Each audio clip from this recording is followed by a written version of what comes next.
This is the Sixth Man Show, an Orlando Magic podcast, with your hosts, Luke Sylvia and Jonathan Osborne, covering all things Magic basketball. By fans, for fans. Go Magic!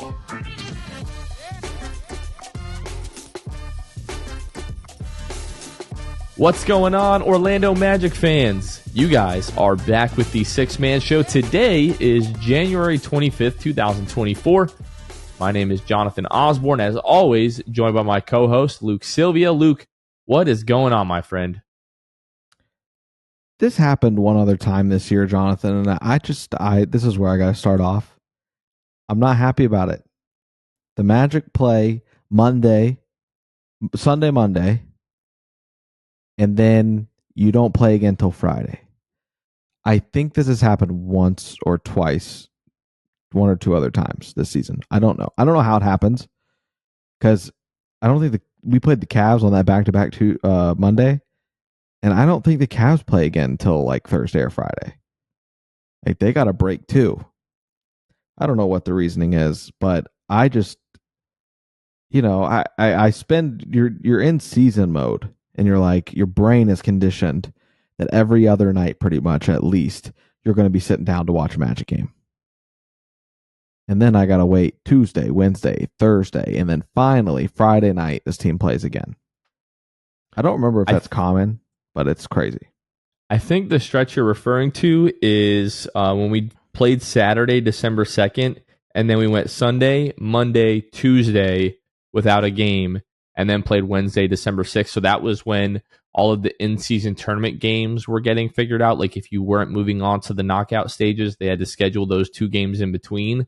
But it does feel like we've had more stretches like that this season than most. And I think that is probably why, like that other pocket that we had. And now we do have this like atypical stretch where you don't play Tuesday, Wednesday, Thursday, but then you play Friday, like coming off of a back-to-back. And then you have one day off and you go immediately into another back-to-back. So it's definitely a weird pocket of the schedule that we're in right now for sure. And it doesn't help that we lost in terrible fashion the most recent one. So we just got to stew for a few days before we even get to see them redeem themselves, hopefully against the Grizzlies. Yeah, that was super unfortunate. The loss to the Cavs Monday night, 126-99, in which we'll talk a little bit more in a few minutes about. And then, folks, don't forget, but I mean, you probably read the show notes or the description, whatever we did here. Jeff Turner, color commentator for Bally Sports Florida and the Orlando Magic and friend of the podcast, has pledged the last couple of years to meet with us like after each quarter of the season. So now we're a little bit past the second quarter and the halfway mark of the season. So Jeff Turner jumped on the show to talk a little bit about how the Magic have been performing, the second quarter of the season, obviously the injuries being a big part of that. And then we got to talking about Shaq's jersey retirement and the rejuvenation, I guess we would say, of the Orlando Magic theme song. So all that was really, really fun. Make sure that you stay tuned in for the later part of the episode to hear our conversation with Jeff. Always appreciate his time. Luke, we've got a couple of housekeeping items to touch on before we get into Magic basketball here. Next watch party, folks, coming up not this Friday, but the next Friday, February 2nd. Crazy to say that we're already in February already. That night, the Magic are in Minnesota to take on the Timberwolves. We will be at Elixir, downtown Orlando. I don't have that address in front of me. I'll try to pull that up in a second here, Luke. But Elixir, we were there once last season for the season opener against the Pistons. And one thing that I remember from Elixir is they have one heck of a patty melt. So they're located at 9 West Washington Street, downtown Orlando, Florida. That game tips off at 8 o'clock. So we'll be there around 7:30. But Elixir is a really cool layout. Awesome vibes last season. It was so much fun. Obviously, it was the first game of the season. And we're looking to get a win this time against Minnesota, Luke. It would be nice if we could do that. And you mentioned the melt. The patty melt. The patty melt was literally out of this world. I did not get to attend the last time we were at Elixir, so I'll have to do that. You're a big melt guy. You might be the honorary podcast melt aficionado expert. I'm the melt man. You're the sure. So melt man, I'm gonna try the melt when we're at the Elixir there on, what'd you say, February 2nd? Yeah, next Friday. Sweet. Starting at 7:30, party's going to jump off around that time. Tip-off's at 8 o'clock. And I hope to be like deep in a patty melt during that first quarter there. So I don't call whatever you the kind of melt man visual for you want to nothing. take from that, that's up to you. Yeah. Okay. Oh, man. What a start to the pod. Folks, if you are part of our Patreon, tonight, if you're listening to this on Thursday, January 25th, is going to be our next patron Zoom for our Hall of Fame and Elite Tier patrons. So if you are one of those already, Hall of Fame, Elite Tier patron, please be sure to join us at 8 o'clock on Zoom. We're going to post the link in the Patreon. If you haven't joined our Patreon yet, this is a great opportunity and a great time to do so. Again, at the Hall of Fame or Elite Tier level, where we'll hang out and just talk Orlando Magic basketball, sort of check in with everybody, see how everybody's doing. Magic are sitting 2 games above 500 here, almost at the end of January. So everybody should be feeling relatively good about the Magic. So looking forward to that again tonight at 8 o'clock. And Luke, votes for All-Star has ended. We talked about this on the last pod. So tonight, again, as you're listening, the starters are going to be announced on Inside the NBA on TNT.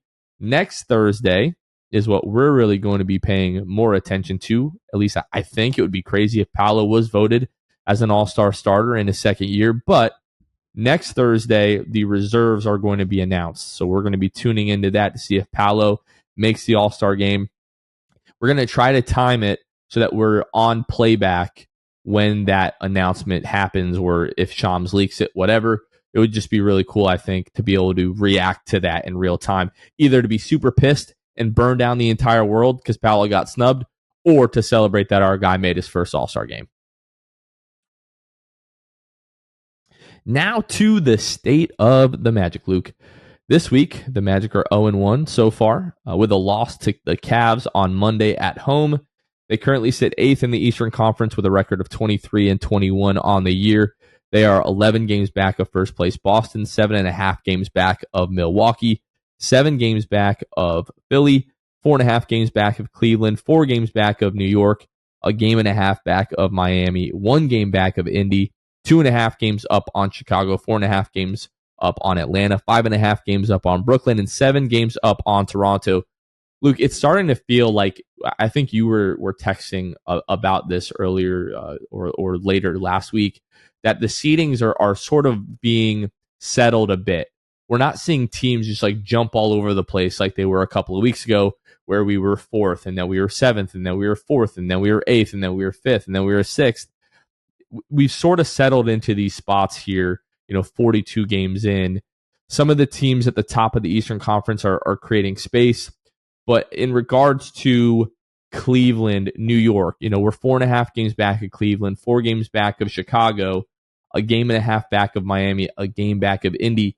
4.5 games is starting to feel further and further away, but especially with Miami and Indy, and you've got Chicago 2.5 games behind you, these 6, 7, 8, 9 spots are starting to feel a little bit tighter than they were a couple of weeks ago. Yeah, and the important thing to note is that the good news is you can always look ahead on the schedule and see, despite the current circumstance of the standings, there is a path, even in the near future, for the Magic to jump up even one spot, right? Because you're only a game behind the Pacers, and the Pacers on Thursday, the Pacers are playing the 76ers. So the Pacers play the Sixers, and then guess what? The Pacers play the Suns on Friday. Just beat Memphis, and at that rate, you'd be ahead of the Pacers, because if they lose on Wednesday, or tonight, Thursday, your half game, you beat Memphis, they lose to the Suns, you're up, you're handily in 7th, and then the Heat play the Celtics on Friday, I believe, or Thursday. So there's always ground to make up. There's still not maybe, as much margin right now, or like difference between rankings as there will be toward the end of the season. You might see 2.5 game leads that teams have. But where you're at right now, just beat Memphis on Friday and then see where everything goes in heading into Sunday. But I'm hopeful that the Magic will at least have moved up a spot by that point. We talked to Jeff Turner about this, and although the Magic haven't been playing as well recently with all the injuries, if you would have gone back to preseason and said, hey, on January 25th, you're 23 and 21, you're sitting there at 8, you're a game back of 7 and a game and a half back of 6, we're right where we would have wanted to be at that point, Luke. Had you told early October, Jonathan and Luke, hey, you guys are going to be 2 games above 500 towards the end of January, and you're going to be squarely in the playoff picture, we would have been thanking the heavens. We would absolutely would have been okay with that. And I think it's important for us to just take a step back. Like there's plenty wrong with this team still. Like we've been talking about that. I don't want to turn this into another super negative podcast because it feels like we've had a couple of those in a row. But if we just step back and breathe a little bit and just look at the big picture, like we're doing A-okay. We're right where this team probably should be. The 9-game winning streak got us a little bit, prematurely excited a bit. And now we're sort of coming back to the mean, sort of coming back down to earth. And the Magic are really in a good spot. I mean, at the end of the day, like you said, this team isn't perfect by any means, but no team that's on pace to win 42, 43 games is perfect. But you know what they usually are? A postseason team. And that's what we can handle, right? Like if you tell me this team ends with 42, 43 wins, either they take care of business in the play-in or they are, sitting at the 6th spot. I think it's going to take more like 44 wins, 45 wins, probably even to get to 6 or 5. But regardless, beginning of the season, like you said, you take that scenario. If you told us the Magic have a great possibility to be the 7th seed, host the play-in game, and essentially for them at that point, it's double elimination for them to even get knocked out of the playoff picture, you take it, right? And you would host 2 games in that instance. Exactly. And during our conversation with JT, when we're going through all of that, the scenarios, and he's saying, this team, you're trying to stay out of the play-in. And I caught myself because in that moment, I was like, man, I really don't want to do a play-in game. But then I thought back to you and I talking about it before the season, where you and I were genuinely hyped up thinking about the Magic hosting even one play-in tournament game. We would have killed to be in that position. So like you said, just kind of stepping back, looking at the full picture. And yeah, you take that scenario 10 times out of 10 going into the season. The Magic have a great, great chance to be in the play-in. I mean, you named it, right? Like the groupings, it still feels like we've got decent separation from the 8th spot, the 9th spot, the 10th spot, right? So still trying to, or the 9th spot and the 10th spot, I should say. So it's easy to get wrapped up in the current, but right now is a good time. You got a few days where the Magic aren't playing. Think about what you thought before the season started. Think about what the possibilities still are today. And that 9-game win streak maybe put expectations a little too high for some people, but it's going to contribute heavily to the win total at the end of the season. That's what matters.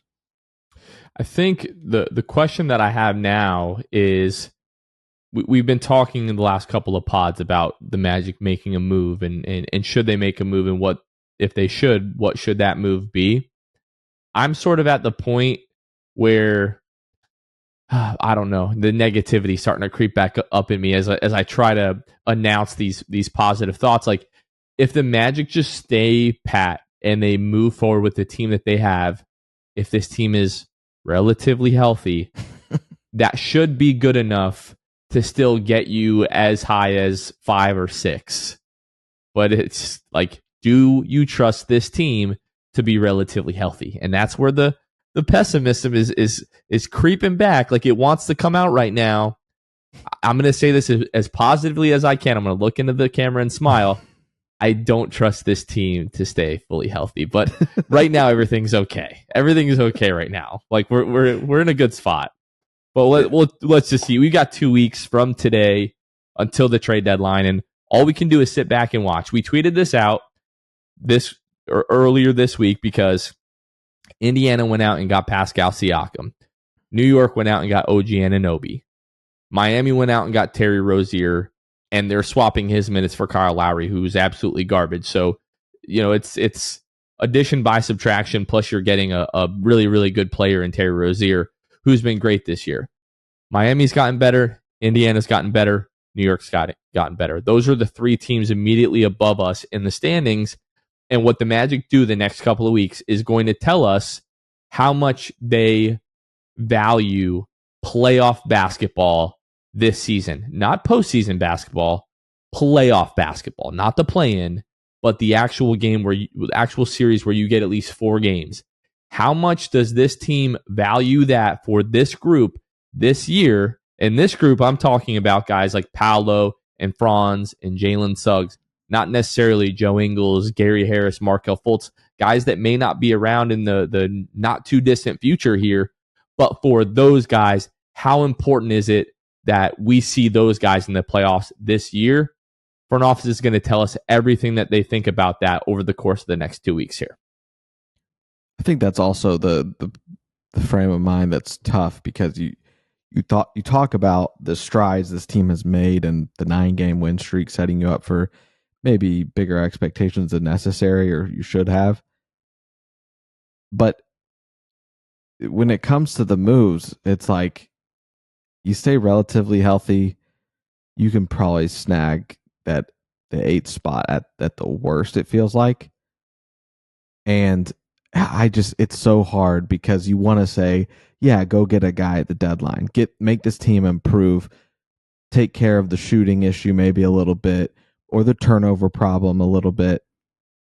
But at the same time, you still have to step back and say, this front office still very, very well could just prioritize growing what they've got, riding into free agency, and seeing what you can do from there.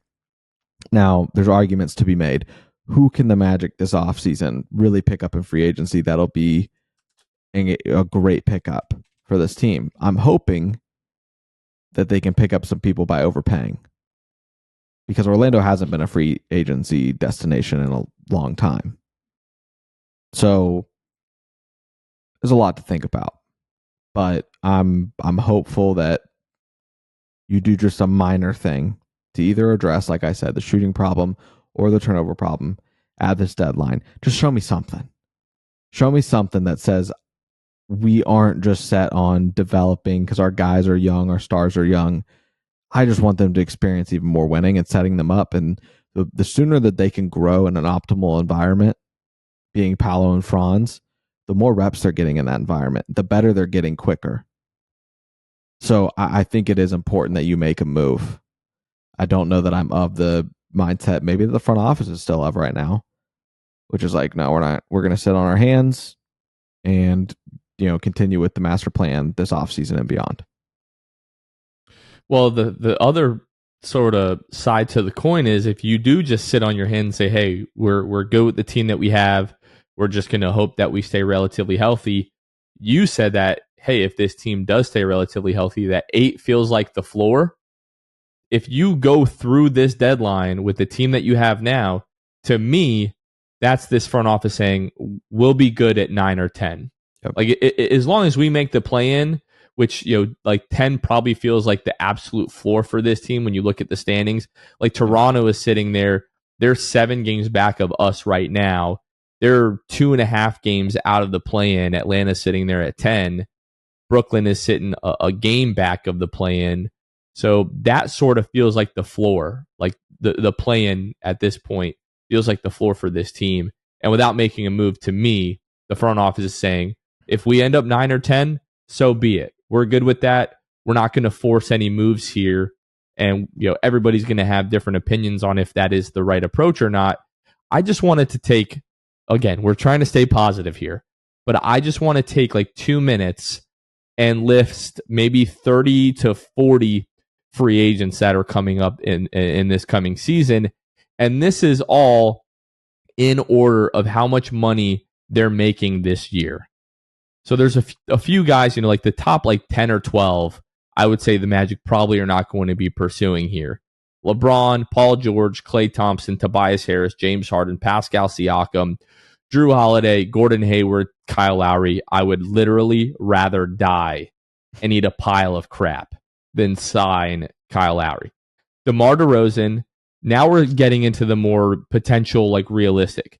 Buddy Hield, Mike Conley. I don't think Mike Conley, I think he's going to be, aging a bit out of our timeline if he hasn't already. Bruce Brown and Lonzo Ball, both of those guys have team options, so we'll sort of see what happens there. Joe Harris, Evan Fournier, it is a team option, so he'll probably be a free agent. Spencer Dinwiddie, OG Anunoby has a player option he'll probably opt into.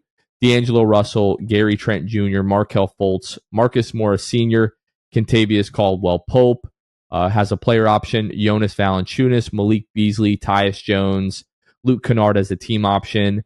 Doug McDermott, Gary Harris, Kelly Olynyk, Robert Covington, Rashawn Holmes has a player option. Nicholas Batum, PJ Tucker has a player option. Joe Ingles has the team option. Talen Horton-Tucker, Alec Burks, James Wiseman's going to be a restricted free agent. Malik Monk, Grayson Allen, Monte Morris, Victor Oladipo, Royce O'Neal, Kyle Anderson. See where we're getting here? Like you see like what level we're getting to. There's a few other like somewhat exciting names like Nicholas Claxton, who I would love, Isaiah Hartenstein. Like if you go down the list, there are some guys to get excited about, but I just don't think this team is going to go on a spending spree in free agency to really meaningfully improve this team this summer. I just don't really see a path to that right now. I would not mind a Gary Trent Jr. option. The issue, and just so you guys know, he's shooting 5.5 threes a game at 42%. I would take Gary Trent Jr. in that respect, but the issue right now is that a lot of these guys, it's hard to know which one of them are going to, like good shooters that can contribute and also determined by their age, which of these guys are going to really want to go to a team that's just kind of getting started versus a team that can win a championship the season that they sign. And I think that unfortunately that's kind of the trend, is that anybody that's valuable, whether it's a shooter, like you've seen it, the Lakers are in on every rumor for every player that can contribute just a little bit. So stupid. And players will do it because they have LeBron and Anthony Davis and hopeful that they can make a run at a ring or whoever else, right? Whether it's the Bucks or the Sixers or the Celtics. Like we see it all the time. So that's my other thing with free agency. It's such a crapshoot. And you really do have to overpay if you're a young team that's up and coming to get some of these guys. It's, you just got to hope that they're all like Joe Ingles and they're making decisions for their family at that point and what they want to do towards the end of retirement if you're going to acquire a vet shooter or just leader in general. Yeah. All right, let's bring this back in here. Going back to the state of the Magic, looking at the injury report, Gary Harris has now missed the past 10 games with a calf strain. No update recently on his status, so it probably still might be a little while or a couple of weeks here. But he did like very little contact today is what Mosley said. I missed that. Fantastic. Very little contact. I still don't feel super optimistic about that. Probably still, at least a week or a couple of weeks away for Gary Harris. Markelle Fultz and J.I. Both missed the last game due to injury management. Didn't re-aggravate anything, didn't pick up anything new. Just trying to, as they come back from the injuries and the time that they've been out, team is being really cautious, and those guys probably are not going to be playing back-to-backs for a while. And then Jason Beatty of the Orlando Sentinel, Sentinel, I don't know why I said it like that. He announced today, or was passing along from Matt Murschel over with the Orlando Sentinel as well, that the Orange County Commission approved $600 million in tourist development tax money for upgrades to Camping World Stadium and the Kia Center. The newly renamed Kia Center, this is from Matt Murschel's article, where the NBA's Orlando Magic play their home games, won a pledge of $226 million to update and improve the facility, funded by the 6 cent of the tourist development tax, or TDT. So of that $600 million, Luke, the Magic are receiving $226 million to update and improve Kia Center. Luke, with that $226 million, what is like one thing you would like to see updated or improved at Amway? For me, it would be a clear bottom infinity pool over the court so you could swim in the pool and look down and watch the game during games. That would be my first choice. I think that would be sick. Probably a safety hazard. Probably not going to happen, but would be wicked. Wow. I was going to go like realistic things. Well, I mean, first you got to look at the video board, right? Like that would be a lot of fun to just have an upgrade there in some capacity. I don't know that you go as big as the Intuit Dome there in LA. No. You saw that? That's so stupid. Crazy to me. I do think of the Intuit Dome, and I think it's a dome, right? That's what they're calling it. Pretty sure it's a dome. No idea. I think it's the Intuit. Anyway, we'll just call it the Intuit. One of the things that they do, that what they're doing is like with their seats, every seat has a charger on it, like a phone charger, which is pretty crazy. And then they also have like thousands of bathrooms, like toilets, I should say. And Ballmer said, I don't want anybody to stand in line. I want you to go to the bathroom. He's like, that's my biggest pet peeve at arenas is when they have lines out of the restroom and people are getting back to their chairs late in the third quarter. You see them trickling in, whatever it might be, right?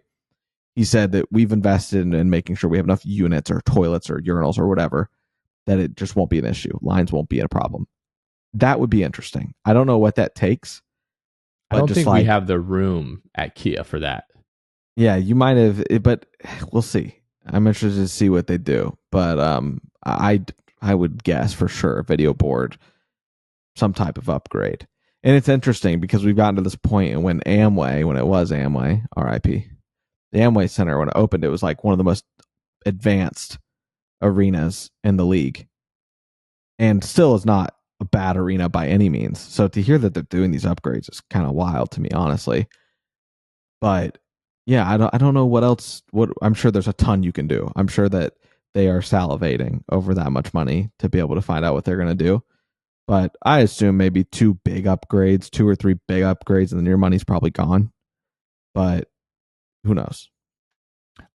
If we were worried about like the time that people are spending in between quarters and halftime and like not getting back to your seats, for me, it would be a way to improve like the queue for like the concession stands. Mm-hmm. The bathrooms in recent years haven't seemed to be too bad, especially the guys. Like, let's be real. Yeah. The ladies, they just take longer in the bathroom. Like we don't have to get into the particulars about that, but guys go in the bathroom, we take care of our business, and half the dudes, unfortunately, aren't even washing their hands, which is a major problem. I don't know if you all are aware, but we just went through a worldwide health crisis. We got folks out here in 2024 peeing, not washing their hands still. So y'all are disgusting for that. But that probably has something to do with guys taking less time in the bathroom because half of them just aren't washing their hands for whatever reason. But I would much rather cut down on like concession times because sometimes I'm like, I just want to drink, I want to get some food, but I'm like, I don't want to wait 25 minutes and miss half of the third quarter to get a hot dog or whatever it is. But it'll be interesting to see where those improvements will be. Now, Luke, for the part of the pod that you and I are probably least looking forward to, let's go to this game against the Cleveland Cavaliers, which from the jump, it seemed like the Magic didn't have a chance to win this game for whatever reason. You're down 19, Luke, after the first quarter, just getting obliterated. You're down 25. You're down 72 to 47 at the half. And then come the third quarter here, you're outscored again 35 to 27. So you're down 30, almost 40 points for basically the entirety of the fourth quarter. And it really came on the back of the 3-point shooting of the Cleveland Cavaliers. Sam Merrill in particular, he comes in off the bench, shoots 8 of 13 from the floor, 8 of 13 from behind the arc for 26 points for Sam Merrill. And the Magic just could not get, like, it wasn't an atrocious offensive game for the Magic. You shoot 45% from the floor, almost 38% from the 3-point line. Now, you do miss 10 free throws, which, again, has been a problem for months now for this team.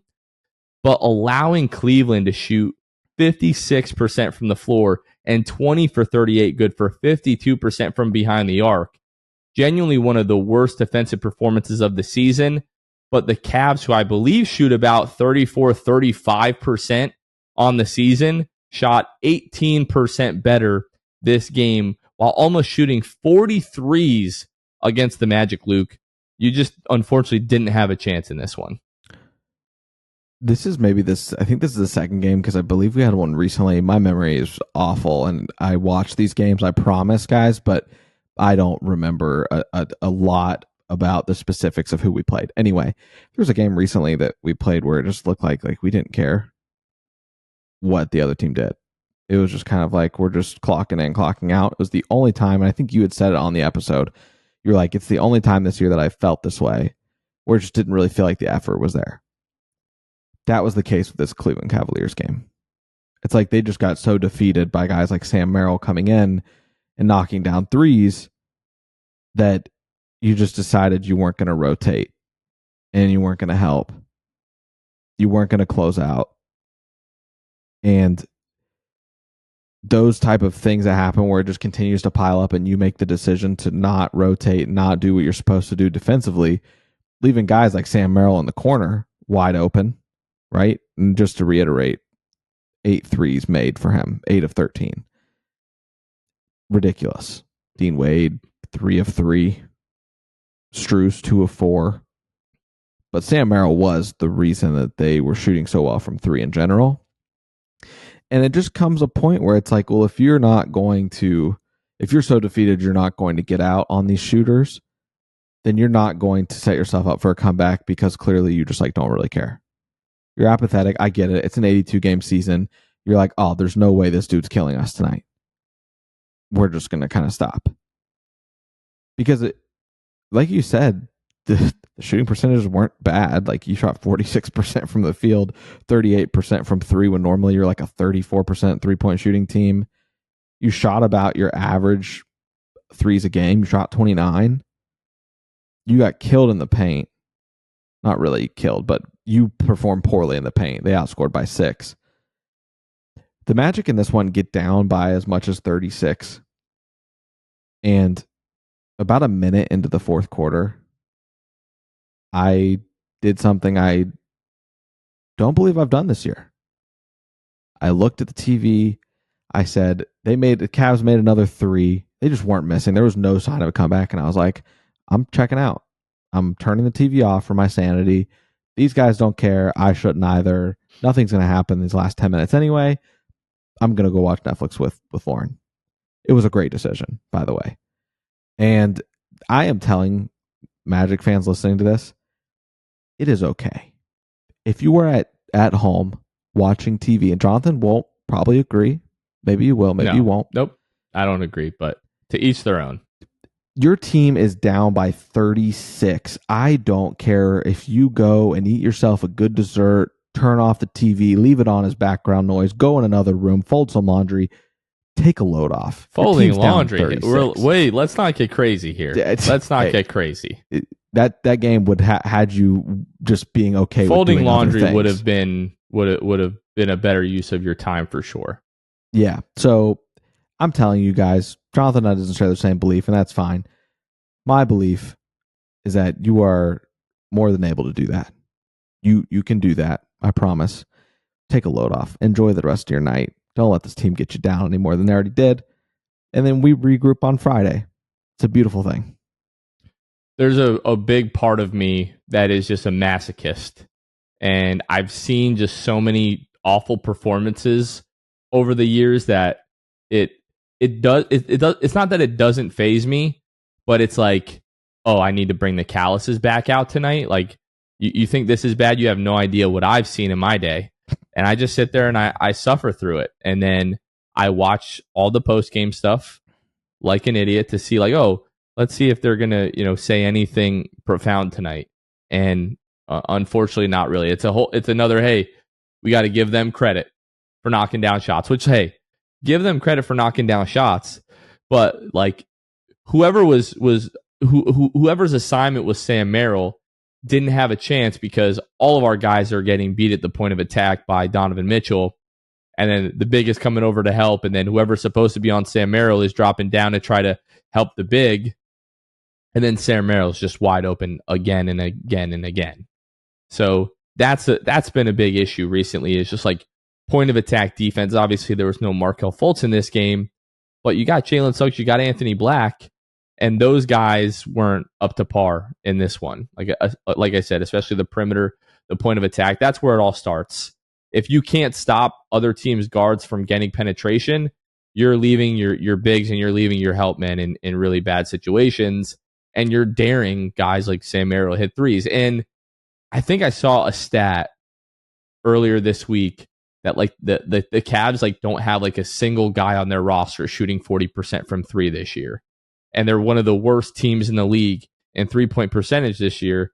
And maybe like the Magic, the game plan for the Cavs is like, hey, let's make them take threes. And they took 38 of them and hit 20. And if that's what you're going to give a team and they're just going to keep knocking them down, we saw this in the last couple of weeks with the Magic, giving Sacramento a run for their money, beating Denver because we were knocking down threes. And the game plan was, hey, if they're going to beat us with threes, then so be it.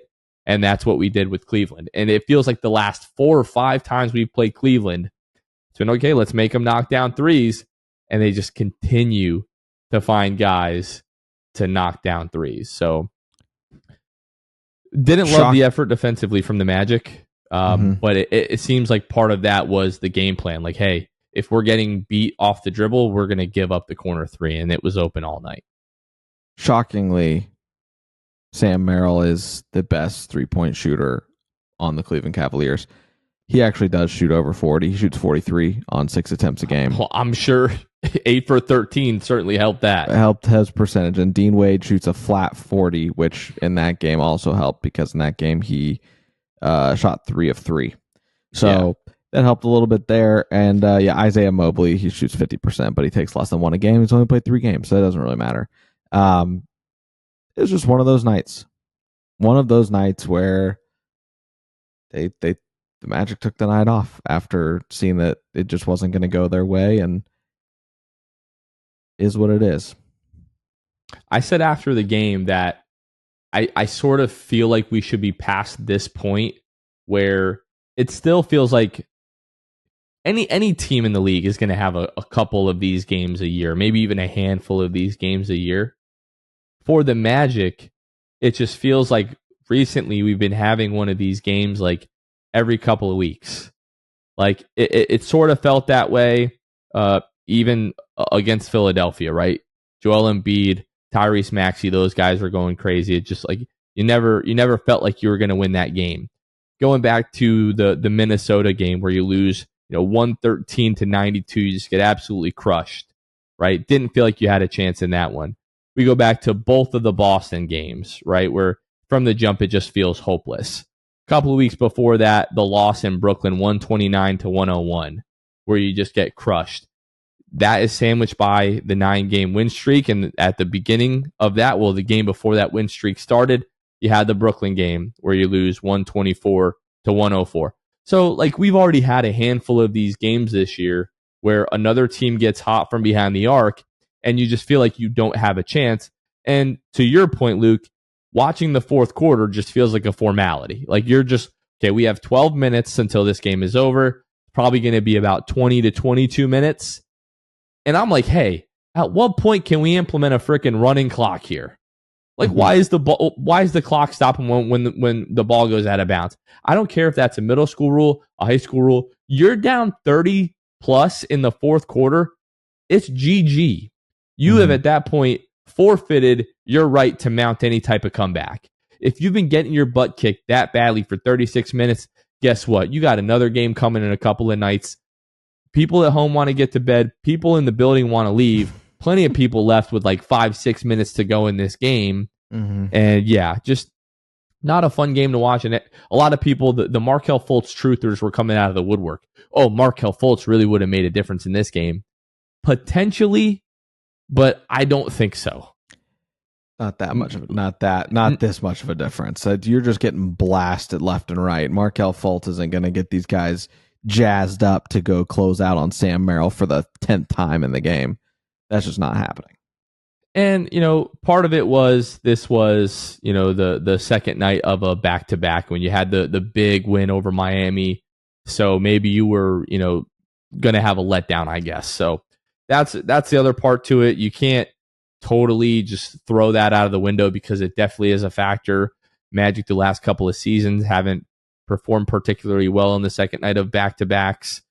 But, I mean, when we continue to look at this schedule, you're 2 games over 500 now, and you've got the Memphis game, the Phoenix game, the Dallas game, San Antonio. Go 2-2 here. You're 25-23. You've made it through January. You survived the gauntlet, and then we move on to easier parts of the schedule, and you hopefully are able to start racking up some wins here. I don't think we need to go into too much further detail about this Cleveland game. I think we both vented appropriately and got our feelings out. Let's talk a little bit about Patreon, and then we'll talk some chicken before we get into our conversation with Jeff Turner. So talked a little bit about Patreon at the beginning of the episode here. If you're a fan of what we do, whether it's the video content, the podcast, the Six Fan Show, the amount of tweets that we put out and live updates during games or the events that we do, none of that would be possible without the support of our patrons. You all really help us do everything that we do. Our wives would not let us do what we do if it were not for our patrons and helping us pay for all those things that we're able to do here. So if you want to join our Patreon, you can find us at patreon.com/the6man show. Whenever we have brand new patrons, we make sure to give them a very special thank you and a special shout out. And then we give our Hall of Fame and Elite Tier patrons a very special shout out.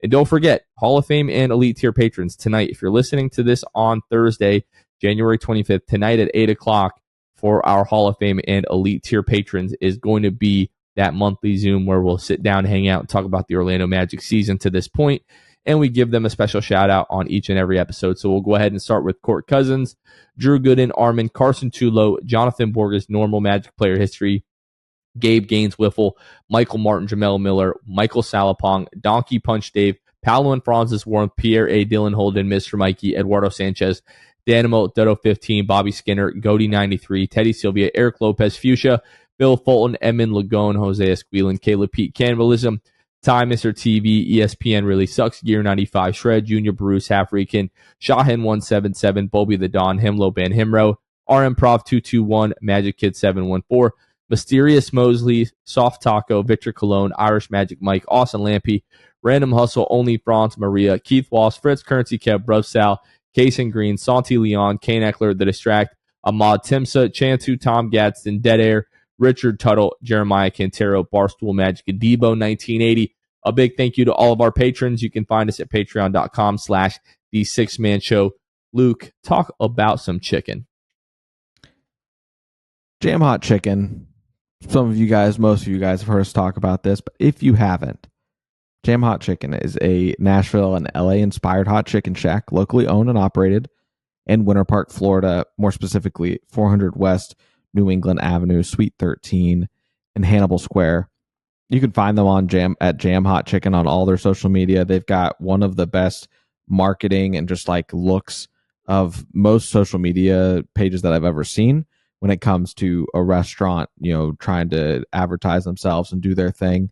They've got a big following there, and it's super impressive and just really indicative of the success that they've had, further beyond even that. So go check them out. All their chicken is hormone and antibiotic free, made fresh and fried in 100% peanut oil. You can also check them out. Order online as well ahead at jamhotchickenfl.com. Let them know that we sent you. Go check them out. And now, the reason you listened and tapped into this podcast, the moment you have all been waiting for. Let's get to our conversation, our quarterly, midway through the season check-in with Jeff Turner. All right, Orlando Magic fans, we are now joined by a very special guest. We seem to be, making a habit of this, sort of like a quarterly check-in with Color Guy, Orlando Magic legend, Jeff Turner. Jeff, how are you doing, sir? How have you been? I am good. The season's been pretty road heavy. I feel like if I can get through this, the month of January, then February, the All-Star break's right around the corner, and then hopefully start seeing you guys at the Kia Center instead of on Zoom. Absolutely. This season, Jeff, for us is feeling like it's been flying by. Now, you all have been on the road so much. You're getting ready to go on the road yet again here at the end of the week. But this season, has it flown by for you all, or has it been dragging because of the travel? Well, I don't know. I feel like, I mean, you look and you're surprised you're through 40 plus games. But, for me, I just don't remember a season where, we started off, right in October, we're on a West Coast trip, and, it just seems like it's not really let up. So, we started this year, in January, New Year's, we're on the road. And so this has been a tough month. And so, that's one of the reasons why I'm kind of proud of this team is they've been able to keep their head above water here. Not give back, all the margin that we had built up early. So that's been a good thing, but it's been tough. It's tough for us old broadcasters. Dante's doing fine, by the way. Dante doesn't have any trouble. It's just, I was the young guy when David Steele was my partner. Now I'm the old man on the airplane. So, Jeff, is there a point in the season, maybe it's in every season, you can pinpoint it? Is there a time where you're like, man, I could really use a nap or 12? Is there a point in the season where like I'm ready for All-Star break? Is it different because it is so road heavy? When did you kind of reach that point where you're like, man, All-Star break can come whenever it wants? Yeah, no, that's that I feel like that's always been the case. I think the All-Star break has always been a nice, exactly what it said. It's a break. I was one of those very fortunate guys that never got picked to play in an All-Star game. So mine was just a vacation, which was kind of nice. To the first part of your question, I'm always looking for a nap, I find, especially when I'm on the road. So, you look for little spots like, it's really been nice, that, we've had a little 2 days off, but, between Cleveland and Memphis, as we're recording this. So, those little breaks, just anything where you're not, but it's like the way the NBA is, you win or lose a game. It doesn't matter. You got another one the next night or in 2 nights.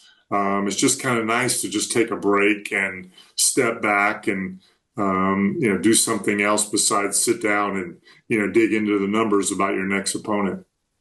Jeff, when we left you last, the Magic had finished 22 games. They were 15-7, not too far removed from the 9-game win streak there.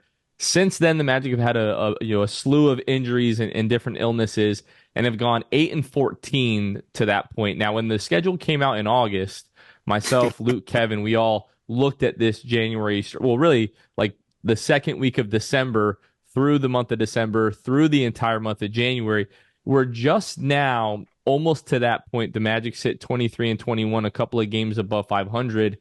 What do you think have other than the injuries, which is a big part of it, but what do you think has been the biggest setback, I guess, for the Magic during this time?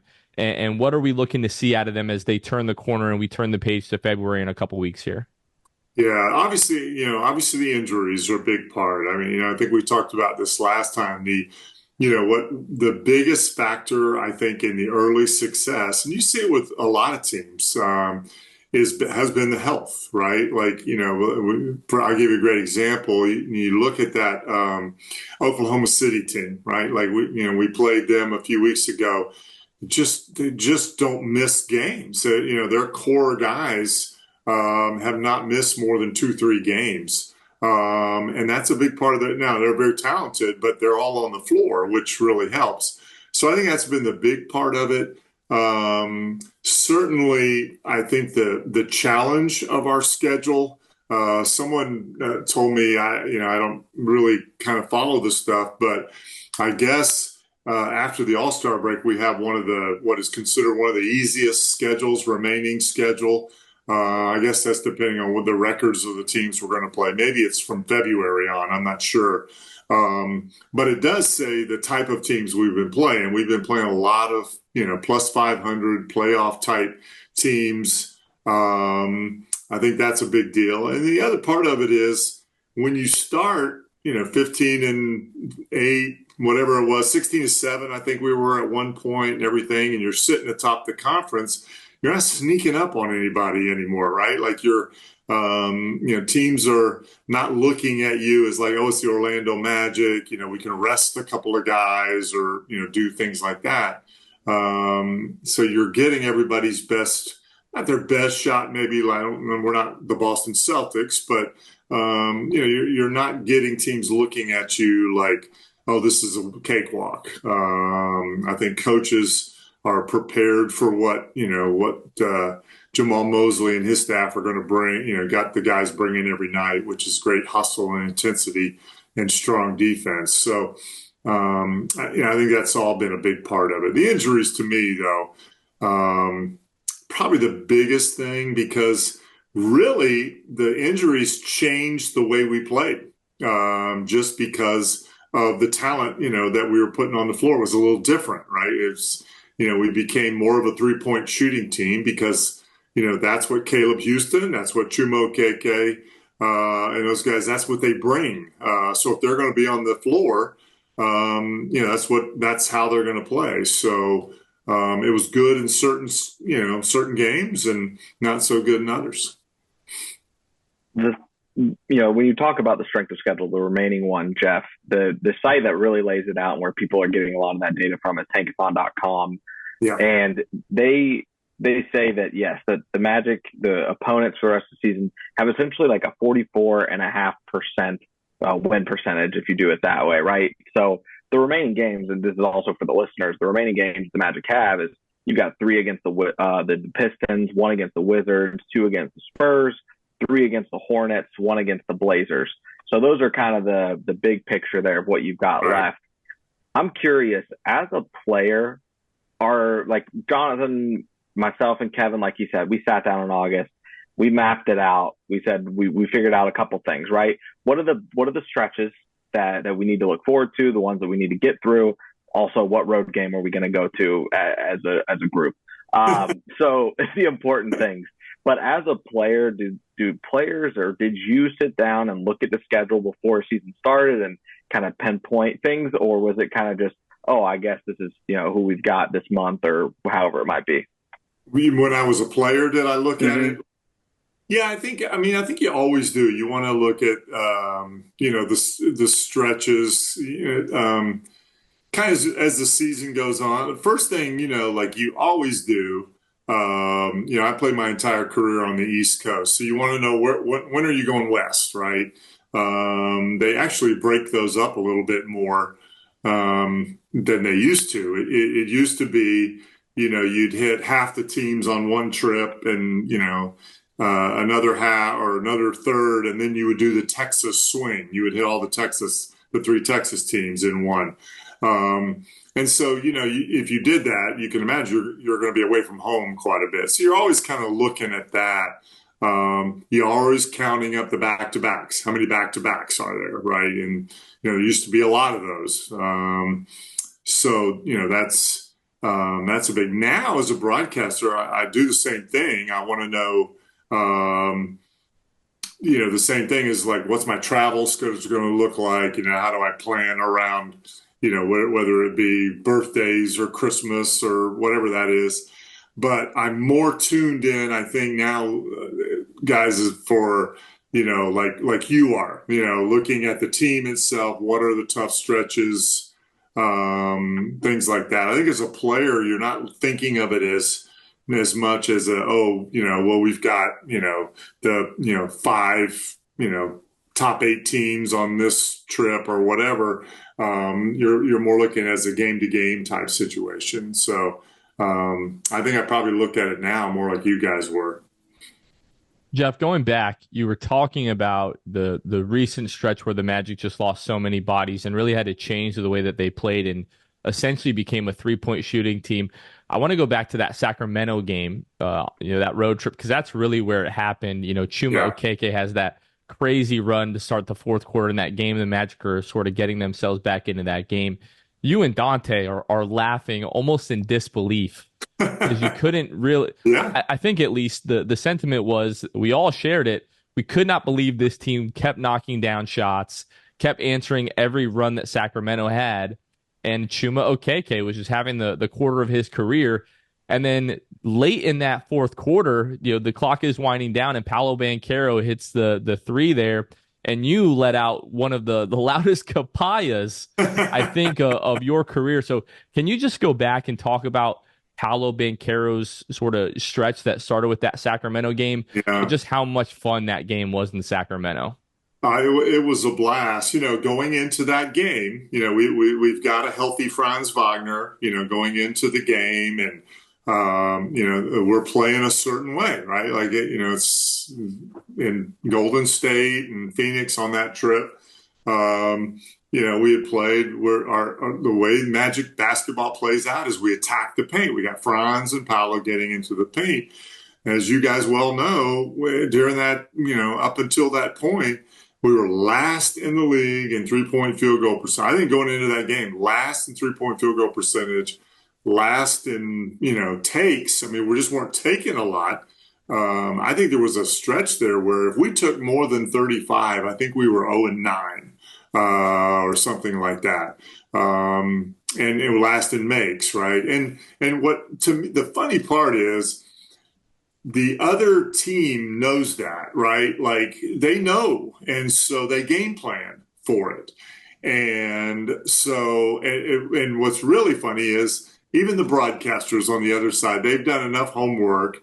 And so, the way Seattle is set up, Sacramento, the way Sacramento is set up is we're on the second row. We're on the court. We're on the second row. And so it's Dante and then me to his left. And then we have what we call a stage manager sitting next to me. And then directly the next person is Katie Christensen, who is the color commentator for Sacramento. And so we know talking to her is like, well, and listening to Mike Brown get prepared for the game, his comments, he's like, well, we got to lock down the paint. We got to keep them out of the paint. We got to, force them to play on the perimeter. And then, so everybody knows it. And so all of a sudden, we're keeping close. And then here comes this barrage of 3-pointers. And Sacramento's doing everything right. They are not letting us get to the basket. And we're just kicking it out. And then Chuma goes on that run. And Dante and I are just like, I think I said several times, what is happening here? Because it was so unbelievable. And then I look to my left and Katie's she's looking at me like, what is this? Like this is, you didn't say this. You said the team struggles to shoot the basketball. You're a paint team. And so she was getting frustrated with what was happening because it was happening. So that kind of built the energy a little bit for me and Dante. Because it was so incredible. And then, the frustration with the Sacramento people, they thought because they were rolling along pretty good. Paolo even went to the locker room. Remember that? Paolo rolled his ankle after Franz and went to the locker room. So we were pretty down at that point. And then here comes Paolo back and you described the rest. It was pretty incredible. But that kicked off, then we go to Denver and, same thing. We knocked down 17 threes, and you could tell Mike Malone was frustrated, right? Because, again, Denver was taking the paint away. I mean, we went from a second in the league in points in the paint, almost 56 a game, to we went on a stretch there. We were lucky if we broke 30, it felt like. But again, we're just playing to our personnel. Paolo's usage was up a lot. He was taking more threes, obviously, because, the teams were just throwing him different looks. But we were relying on Caleb. We were relying on on Chuma. And then, my goodness, how about Jalen Suggs? He was going crazy as well. So it was all good until it wasn't, right? And then, that's the great thing about the 3-point line is like it just changes. You can make up the difference of not getting into the paint, with the long ball if you're making them. But then we went through a stretch where, we played some teams that were getting out and doing both, could defend both, Minnesota, and it wasn't working as well. So being healthy, I think that the big thing that we learned from it is there has to be a balance, right? I think there's a balance. And you look at the really good teams, and they just have a nice balance of their paint points. Maybe it's 45 to 52, somewhere in there. But then their 3-point makes are somewhere 12 to 15, somewhere in there. So that's the key for us, right? Is to find that balance and continue to rely on our defense to, in the meantime, to help us generate points. Specifically after the Sacramento game, where we see Paolo obviously erupt and put the team on his back for the 43 points, Jonathan and I sat down, recorded an episode, I believe it was that night, and I had said something to the effect of Franz being out could do a lot for Paolo's game right now, that he is going to learn what it's like to solely be the guy. There's no 1A, 1B anymore. It's just one, right? And so he had to learn in that stretch how to put the game on his back, and he didn't have a choice. There was no deferring. There was no Franz has it going, I'm going to let him do his thing. Can you just talk about maybe what you learned from Paolo during this stretch where the team had been so battered and bruised there for a little while? What did you learn about Paolo? Well, that's a great question. I think that there's a couple of things. First is I really got to appreciate his temperament, because teams were throwing all kinds of different defenses at him. And so he was forced to, rely and trust his teammates. And so, you make a play and you kick it to somebody and they, like Caleb Houston, all right, kick it to Caleb and he misses a shot. You kick it to Caleb, he misses another shot. Paolo, his temperament was he never showed frustration. He never showed any of that. His leadership abilities really kind of stood out to me in that moment because Paolo would go back to him, right? Like he would get Caleb the basketball again. And then, if he knocked it down, you saw the fist pump or, something like that. It's, I think as a young player, that's huge, right? To be able, because he knew that the pressure was on him and he knew that he was making the right reads. And if you make the right reads over and over and your teammates don't reward you with a bucket, that can be frustrating. And I think, so that was one of the things that I learned. The other thing is you hear Jamal Mosley talk all the time about Paolo's basketball IQ, right? And so, we see that, right? Like we see some things that he does and you're saying, okay, he gets it, he's able to make some pretty good passes. When defenses are built, are tailored just to stop you and to make life difficult for you, when you haven't had that necessarily, I'm sure he did, at Duke and maybe in high school and everything, but at this level, because we've had a full lineup, that teams haven't been able to do that. It really puts a premium on your basketball IQ.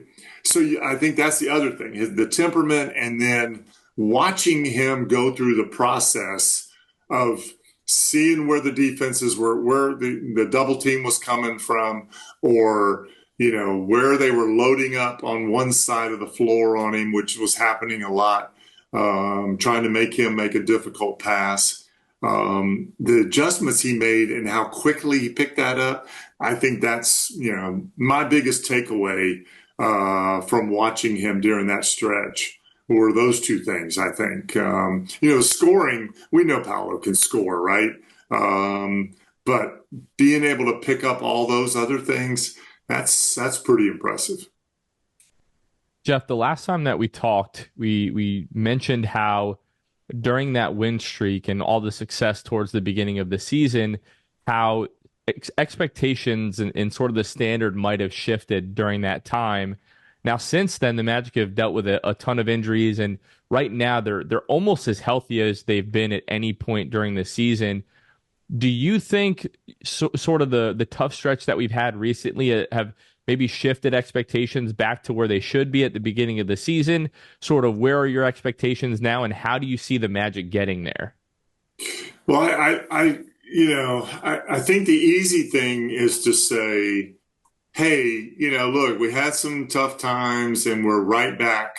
We're right where we thought we would be, right? Like at the beginning of the season. I think, like if you'd asked Jeff Weltman and Jamal Mosley at the beginning of the season, you're 2 games over 500, at the halfway point going into this, this stretch, you're in 8th place. They would have taken that, right?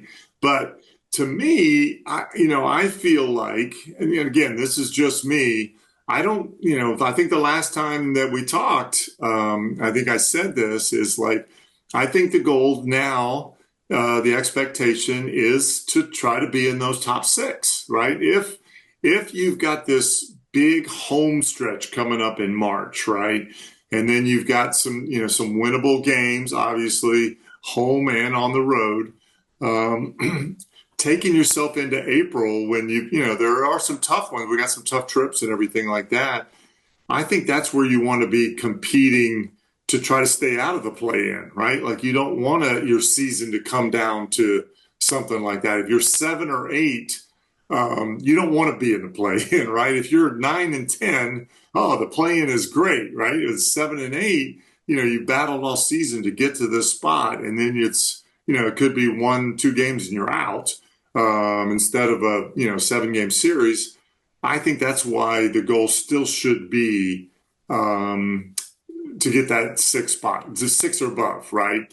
And I don't see why with a healthy roster, if that's the big if, right? If we have a healthy roster and we start getting guys back, why we can't do that. I mean, we got healthy for 1 game against New York and we handled them pretty well. Or excuse me, Miami, the Miami game at home. And so I thought that said a lot. Now we had a back-to-back and we didn't have Markel or J.I. So that changed things for us a little bit. But if we're healthy and we have our pieces, I don't think you lower the expectations from where we talked about earlier.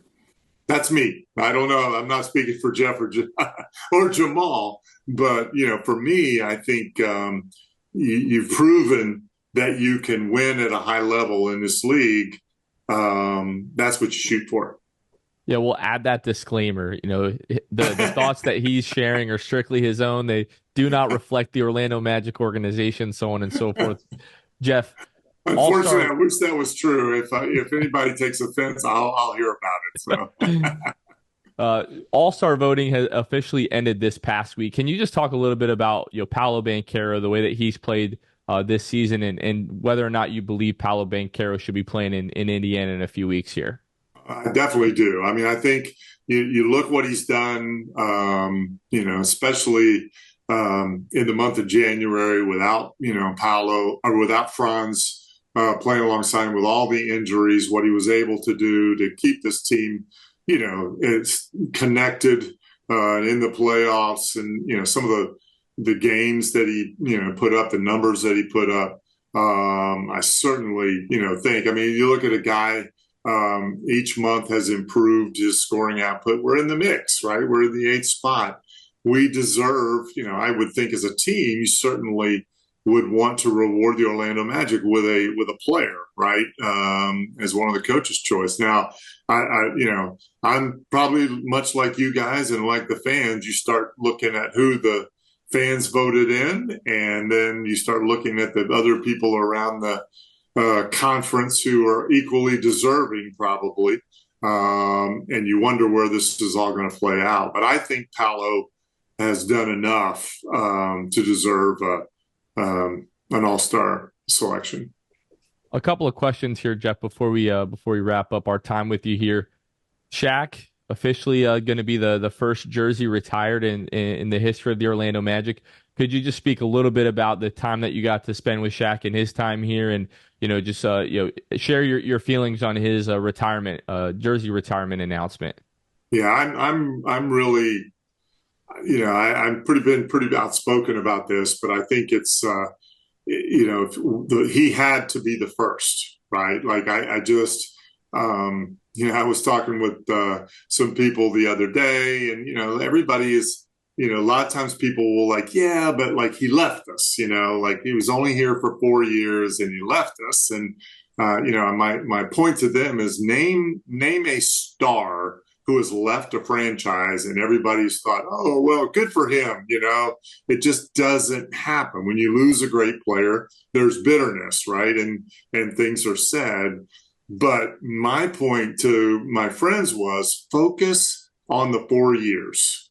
Focus on the 4 years and what happened to this franchise with him as the central figure. What happened for the city of Orlando and Central Florida over those 4 years? We were, I laugh and I said, we were the same team. Right, basically, so we were an expansion teams. That third year, we won 20 games, 21 games. So we get the first pick, right? We get Shaquille, and we didn't really add anybody to the roster. It was the same roster, and then we added Shaquille O'Neal too, right? And then he elevated the rest of us so well that we won 21 more games. The only way we didn't make it went down to a fourth tiebreaker for us to be eliminated from the playoffs. Just this crazy set of circumstances. And then after that, boom, that now we're a 50-win team going forward. And, so to me, like there's all kinds of things, right? Just his personality, what he brought to the court. I tell people, those days with Shaq, all of a sudden, we have a charter plane. All of a sudden, we're staying in the nicest hotels. You know why? Because we couldn't stay at the Holodome or wherever anymore because there were other people there. He had to have security because he was so big and so popular. My joke is we were like the Rolling Stones. I mean, we would get into a hotel 2 a.m, and there'd be 100 people outside, all yelling Shaq, Shaq, Shaq for what had been an expansion team. So he just elevated everything. He was such a big personality. He put the Orlando Magic on the map. Here's the other thing that I think people sometimes don't think about. Tracy McGrady, right, grew up in Central Florida and was an Orlando Magic fan. A lot of that, and he grew up watching those teams with Shaq and Penny. Obviously Penny was his favorite player he could relate to and everything. But, he grew up watching those guys, right?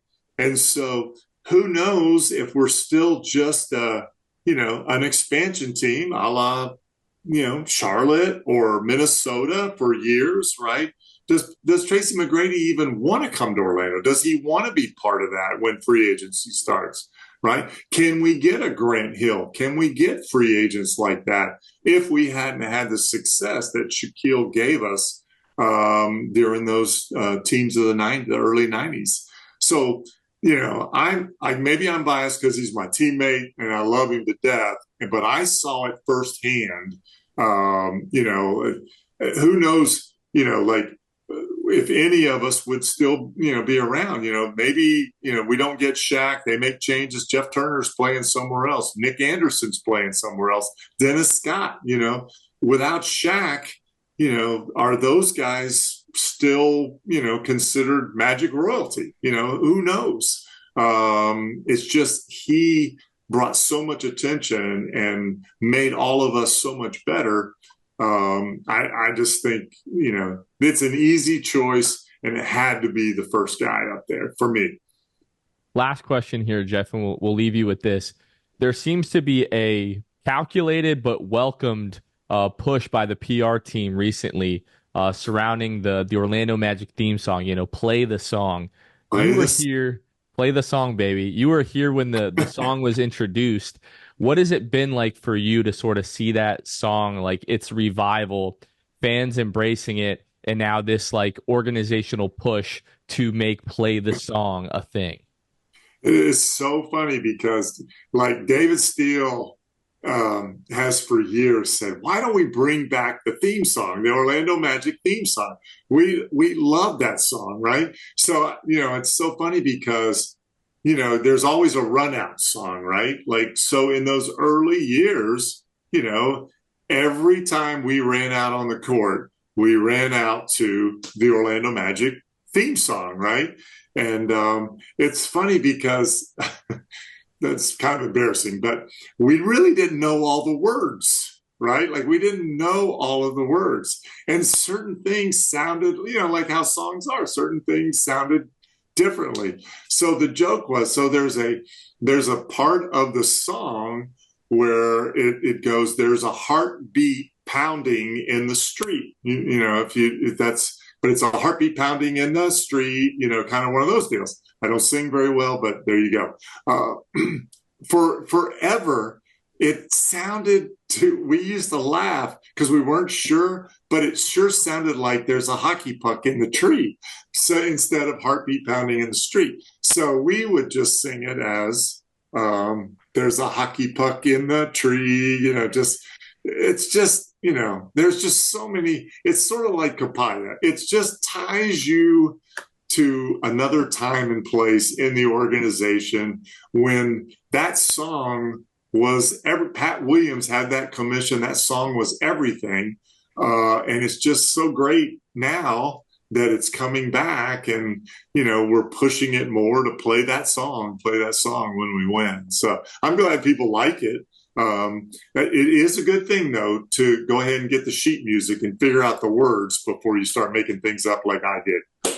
We're trying to, as fans, we're trying to make it a thing. Like, last year the Sacramento Kings had Light the Beam. Yeah. And if they were up, 12 or 15 points with a few minutes to go, the entire arena would be chanting Light the Beam. So we're trying to turn that into Play the Song at the end of games. Hasn't exactly caught on yet, but nonetheless we're going to keep trying to push that, Jeff. So okay, I like it. I think it'd be great. All right. Well, Jeff Turner, thank you as always for taking the time here.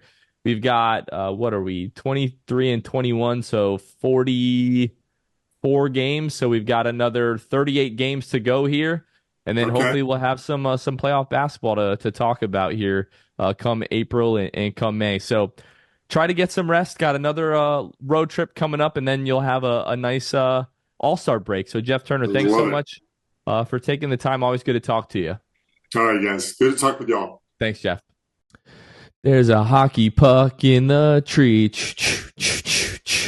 Jeff Turner, always a lot of fun. Always appreciate his time, his insight. He does not have to take time out of his schedule to come and talk with us, like a night off, that he doesn't have to think about the Magic, that he doesn't have to talk about the Magic, that he's not traveling, he's home with his family, and he takes the time out to come and talk with us. Always appreciate that. Always a ton of fun. A big shout out to Uncle Jeff Turner. One thing that he said it and it just clicked and registered, and I was like, oh, that makes a lot of sense. When he was talking about the Orlando Magic theme song, he said that Pat Williams was the one that commissioned the song. It would not surprise me. It would not surprise me if it was all his idea. Like, it wasn't just that he had the final say. I am pretty confident he's the one who came up. Just like knowing Pat's personality, being the cheerleader that he is, always a good time. It had to have been him. And just like the upbeat vibe of it, I am sure he cast the vision for that song. and they delivered. So shout out to him, a legend, been on the show before, friend of the pod, but yeah, that was one thing he said that I was like, I should have known. I should have thought about that and known that was definitely a Pat thing. Yeah, he talked about it on our pod, but if you haven't, it's one of the more recent pod squads that they did with Sid Powell, where they were talking about they would get to these hotels at 2 a.m. on the road. There'd be hundreds sometimes of people outside of the hotels. And one night, Jeff Turner is getting off the bus, and a fan calls over, Jeff Turner. And Jeff walks over, and the kid's like, can you get Shaq's autograph for me? Like, the kid knew he wasn't going to get Shaq's attention, but knew calling out Jeff, he would get Jeff's attention, and then that was his opportunity to weasel his way to Shaq. So he didn't talk about that on our pod, but he talked a little bit about Shaq and the time that they got to spend together when we asked him about the jersey retirement. So that was a lot of fun. And yeah, you get the feeling that this team just needs to get healthy, Luke.